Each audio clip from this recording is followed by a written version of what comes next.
সেদিন স্কুলে না গিয়ে বাড়িতে থাকলে আমিও মা বাবার সঙ্গে চলে যেতে পারতাম। আর সেটাই মনে হয় সব থেকে ভালো হতো। কষ্ট পেও না, তুমি কষ্ট পেলে তোমার মা বাবাও কষ্ট পাবে। দেখবা সব ঠিক হয়ে যাবে। আবার কাঁদছো? আমার জিজ্ঞেস করে ভুল হয়েছে। ওসব ছাড়ো তো, আজকে রাতে কি খাবে তাই বলো। আচ্ছা, তোমার লেগে আলু পোস্ত করি। কি হলো?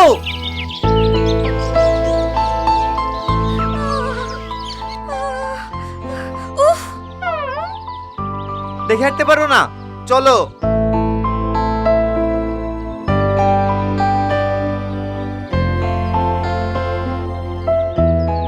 আমি হাঁটতে পারছি না। ঠিক আছে চলো।